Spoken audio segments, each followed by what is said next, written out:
अगर आपके पास भी जनता से जुड़ी जनता के लिए कोई स्टोरी या घटना है तो हम तक भेजिए। हम उसे एक मंच देंगे जो जनसाधारण की समस्या पर प्रकाश डालेगा और उसके समाधान का पूरक बनेगा। आप हमें अपनी स्टोरी हमारी मेल ID unfiltered.cg@gmail.com पर भेज सकते हैं। स्टोरी भेजते समय इस बात का ध्यान रखें कि घटना से जुड़े सभी महत्वपूर्ण विजुअल और वीडियो उपलब्ध हो। सरकार ने विधानसभा में मान लिया यूथ हब चौपाटी अवैध नहीं थी, लेकिन सवाल यह है कि अगर चौपाटी अवैध नहीं थी तो उसे अवैध बताकर तोड़ किसने दी? क्या सरकार ने जनता को गुमराह किया?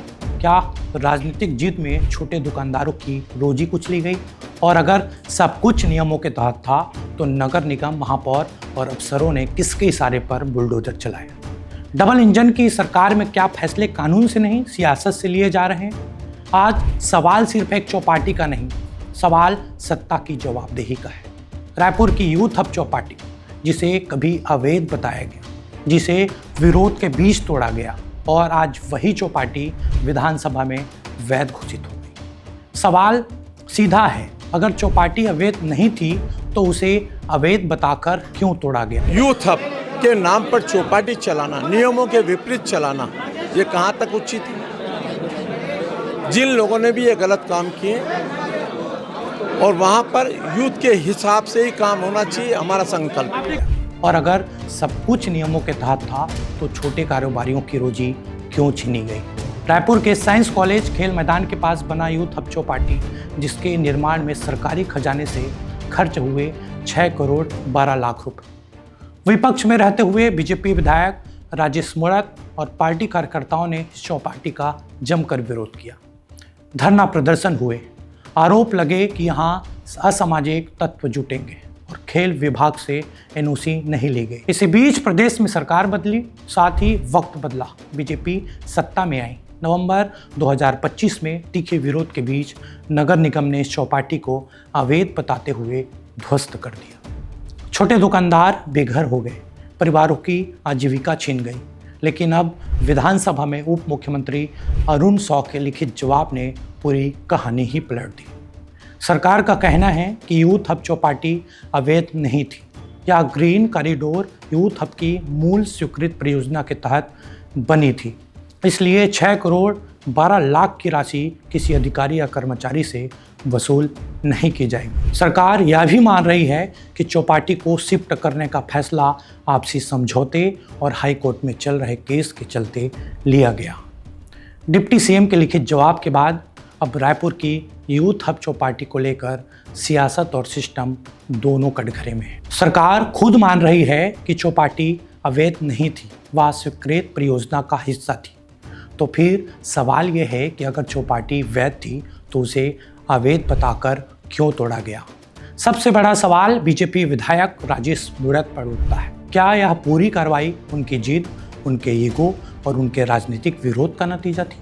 क्या अब जब सरकार ने सच स्वीकार कर लिया है, राजेश मूणत उन छोटे दुकानदारों से माफ़ी मांगेंगे जिनकी रोजी रोटी इस कार्रवाई में उजड़ गई? और सवाल सिर्फ यही खत्म नहीं होते। जब चौपाटी वैध थी, जब कोई नियम नहीं टूटा था, जब सरकार मान रही है कि निर्माण स्वीकृत था, तो फिर नगर निगम ने किस आधार पर इसे अवैध घोषित किया? देखिए, चौपाटी अवैध थी। अवैध चीज़ें तो हटनी ही चाहिए। हम किसी भी प्रकार के अवैध चीज़ों को प्रश्रय नहीं देंगे।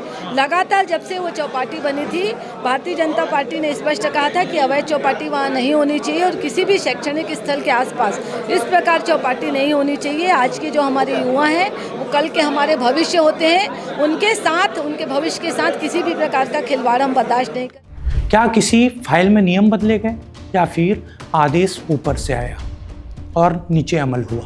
प्रदेश में डबल इंजन की सरकार है, तो क्या अब सरकार मनमानी की सरकार बन चुकी है, जहां एक ही प्रोजेक्ट को पहले अवैध बताया जाता है, तोड़ दिया जाता है और फिर विधानसभा में वैध घोषित कर दिया जाता है? अब सवाल महापौर मीनल चौबे पर भी उठता है।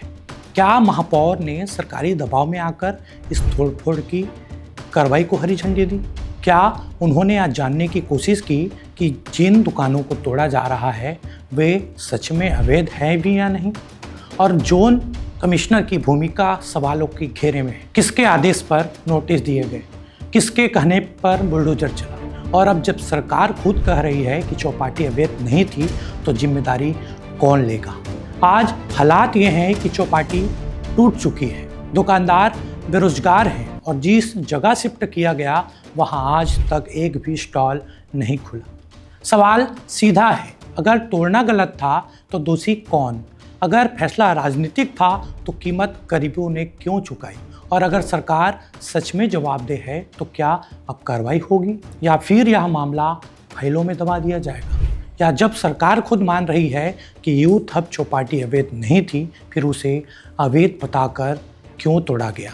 क्या यह राजनीतिक विरोध का नतीजा था या फिर दुकानदारों की कीमत पर सिस्टम की गलती छिपाई जा रही है?